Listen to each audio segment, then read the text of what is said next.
Я тыңдап тұрмын, сіз қандай мәселемен қоңырау шалып тұрсыз? Өтініш, маған сіздердің көмектеріңіз керек. Менің мекен-жайым. Осы мекен-жайға тез келсеңіздер болғаны. Түсінікті. Сіздің мекен-жайыңызға жедел топ қазір ғана аттанды. Сіздің есіміңіз қалай аталады? Малдыбай. Жақсы Малдыбай мырза, сіз қазір қай жердесіз? Өз үйімдемін. Нақтырақ айтсаңыз, қай жерде, қай бөлмеде дегендей. Теледидар орналасқан бөлмеде. Толығырақ айтсам, киімдер салатын жәшіктің ішінде тығылып отырмын. Аха, түсінікті. Кімнен тығылып отырсыз? Сізге қалай түсіндіріп айтарымды білмей тұрмын. Бірақ оның бойы өте ұзын. Қанша сантиметр, немесе фут? Сол бойы 200-ден асады деймін. Ал бет-әлпеті туралы қандай ақпарат бере аласыз? Түрі болса, түрін білмейді екенмін. Нақты көре алмадым. Бірақ беті ақ түстес, өте ақ, кәдімгі адамның терісіне мүлдем ұқсамайды. Ал үстіне киім киген бе? Онысын білмедім, бірақ денесі қап-қара. Аха, денесі қара, бірақ беті ақ. Жақсы. Сонда үстінде киімі жоқ, бірақ денесі толықтай қара түс дегіңіз келіп отыр ма? Ал бұл сізге маңызды ма? Мен мына жақта қиналып отырсам, сұрақтарыңыз бітпей кетті ғой тіпті. Малдыбай мырза, тынышталыңыз, бірақ бізге әр секунд маңызды. Біз сол адамның суретін шамалап шығарамыз да, сол адамды іздеуге саламыз. Яғни менің сұрақтарыма нақты жауап беріңізді сұраймын. Енді мына сұраққа жауап беріңіз. Ол ұзын адам қайда? Дәл қазір. Менің үйімде. Ол сізді бақылап тұр ма? Әлде сізді іздеп жүр ме? Жоқ, ол адамға қарама-қарсы қарап тұрмын. Сізден қанша метр алыста? Шамамен 10 метр. Сонда ол сізді көріп тұр ма? Иә, мен де оны көріп тұрмын. Бірақ сізге ол шабуыл жасамайды, иә? Иә. Түсінесіз бе, жарты сағат болды екеуміздің бір-бірімізге қарап тұрғанымызға. Сіздің жағдайыңыз қалай қазір? Ол маған шабуыл жасайтын секілді. Өзіңізді қорғай алатын қаруыңыз бар ма? Жоқ.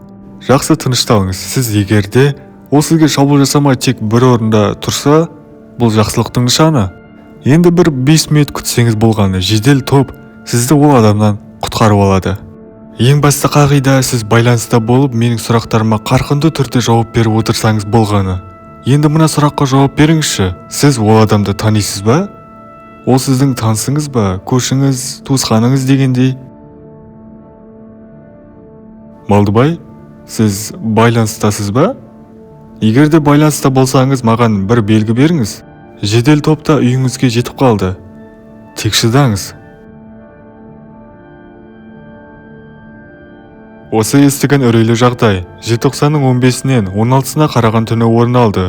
Осы түні Малдыбай өзін бір ұзын бойлы адам бақылап, оған шабуыл жасағысы келіп жүр деген шағыммен 911-ге хабарласады. Бастапқы 15 минут ішінде Малдыбай керемет белсенді болғанымен, жағдайдың соңында байланысты үзбейді, бірақ үні шықпай қалады. Малдыбай сөйлемей қалғаннан кейін 1 минут өтер-өтпес жедел топта ар жағынан кіреді.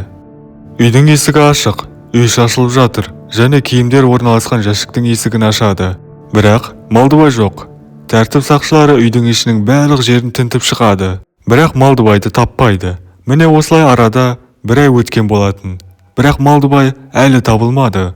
Ол ғайып болып кетті. Ал енді мен сіздерге мына Малдыбаймен не орын алғанын толықтай айтып берейін. Малдыбайдың жасы 28-де, үйленбеген, жалғыз өзі 3 бөлмелі пәтерде өмір сүреді. Малдыбайдың қызығатын бір түрлі хоббиі бар еді. Яғни нақтырақ айтсам, қара құрдым саяхатына қатты қызығатын. Және осы іспен айналысып жүргеніне 10 жылдан асты. Осы істі ол тек адреналин гормонын алу үшін істейтін. Ал қара құрдым саяхаты туралы сіздерге толық түсіндіре кетсем, қараңғы саяхат, немесе дарк туризм. Бұл хоббиі бар адамдар өте ескі, тастанды үйлер мен ғимараттарға барғанды ұнатады. Ең басты қағида – жалғыз бару. Сонымен Малдыбай ескі жерлерге барып, барған жерлерінің бәрін суретпен бейне жазбаға жазып алады. Малдыбай 16 желтоқсанға қараған түні жоғалып кетеді. Сонымен 15 желтоқсан сағат таңғы 7:00 шамасы, яғни осыдан бір күн бұрын. 15 желтоқсан күні Малдыбай ұйқысынан ерте оянып алды. Себебі хоббиіне байланысты керемет жерді тапты. Ол жерді Малдыбайдың досы Қалдыбай айтқан болатын. Ол жер мүлдем бөлек екен. Қалдыбайдың айтуына қарағанда ескі ғимараттардан тым ерекше, себебі ол жер жердің астында орналасқан, ал ішіндегі қызығы болса адамның сүйектері. Жертөленің ішіндегі адам сүйектері толып тұрған көрінеді. Осы алдарыңызда көріп отырған жертөле суретін Қалдыбай жіберді. Осылай Малдыбай дайындалып, камерасын алып, жертөле мекенжайына аттанады. Бірақ жертөлеге бармастан бұрын досы Қалдыбайға бір хабарласып алды. Ассалаумағалейкум бауырым Қалдыбай, қалай жағдай? Шүкір жақсы аман, кешегі жіберген суретіңді көрген боларсың.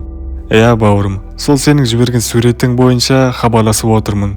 Дәл қазір таң атпастан сол жертөлеге бара жатырмын. Қаланың шетінде орналасқан екен. Маған айтшы, қалай былай, ол жері қауіпті емес пе? Жоқ, ешқандай қауіпі жоқ. Енді іші кішкентайлау, қуыс-қуыспен өтесің дегендей. Былай жүрегің қысылуы мүмкін. Сондықтан ішінде 20 минуттан артық болма. Іші тым кішкентай ма сонда?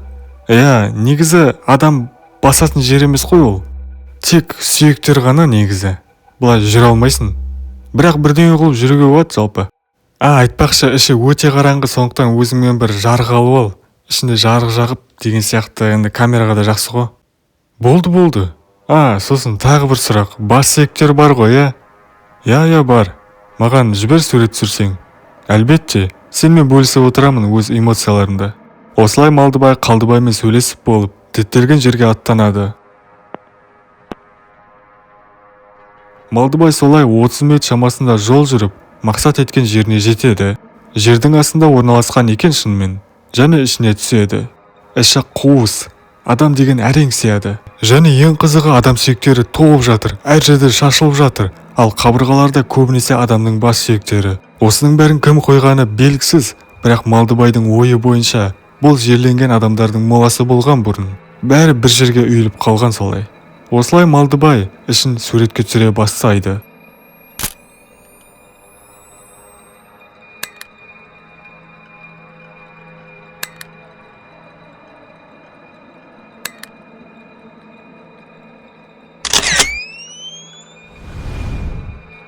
Мына алдарыңызда көріп отырған суретті де Малдыбай түсірген. Бірақ бұл қабырғаға жабысып тұрған бейтаныс адамды Малдыбай басында байқамады. Қалдыбай досына суретті жіберіп, Қалдыбай байқап қалады. Досым, көрдің бе менің жіберген суреттерімді? Иә бауырым, көрдім бәрін. Бірақ мына суреттің мені қатты қорқытты. Бұл қандай сиқыр? Суретке монтажды қалай істеп жүрсің? Түсінбедім, не туралы айтып тұрсың? Міне, мына суреттегі адамды айтамын. Қалай істедің? Маған да үйретші. Дос балдарымды қорқытайын. Малдыбай жақындап барып, дәл сол қабырғаны өз көзімен барып көреді. Және бір қызығы, шынымен сол қабырғаға жабысып тұрған адам бар екен. Ол адам еш қозғалмастан бір орында тұр. Малдыбай болса қатты таңырқайды және қорқудың орнына тіпті қуанып та қалды. Себебі дарк туризмдегі ең бірінші кездесіп тұрған үрейлі жағдайы бұл. Малдыбай бейнежазбамен бірнеше суреттерге түсіріп алады осылай. Және көлігіне отырып үйіне кетпекші болады. Сағатта оның үстіне кеште батып қалды. Бірақ Қалдыбаймен сөйлесіп жібереді. Досым, шынымен мынау еш жалған емес, және мен еш монтаждамадым да. Мынау сурет рас. Мен басында байқамаппын. Сенің айтуыңмен сол жерге қайта барсам, осы адам қабырғада жабысып тұр. Сонда бұл кім? Ол адам ба? Әлде жай мүсін бе? Білмеймін, бірақ мүсінге ұқсайды. Бірақ адамды да осылай қатырып тастауға болады. Ұстап көрдің бе? Жоқ құрсын, қайдағы? Сен қазір қайдасың? Мен шығып кеттім ол жерден. Болды. Жеткілікті адреналинді алып суретке түсіріп, енді жолда кетіп бара жатырмын. Оның үстіне күн ерте батады, үйге барып ұйықтап талатын шығармын. Кешке өзім саған хабарласамын. Жақсы, аман бол. Осылай екі дос бір-бірімен қош айтысады. Шамамен сағат түскі 15:00 болып тұрған кезде Малдыбай үйіне де келіп жетеді және бірден ұйықтап қалады. Сонымен сағат кешкі 23:00 Малдыбай ұйқысынан оянды. Ол өз-өзімен оянған жоқ. Біреу есікті қағып тұрғаннан кейін оянып кетті. Әлдекім есікті қатты қағып жатыр. Малдыбай ұйқысынан шошып оянды. Бұл кім екен деп барып, бірінші есіктен сығалап қарайды. Және мына көріністі көреді. Есік алдында беті аппақ, бет-әлпеті мүлдем өзгеше. Бойы өте ұзын, бір белгісіз келімсекті көреді. Малдыбай қатты қорқып кетті. Ал мына келімсек болса есікті қатты қағуын жалғастыруда.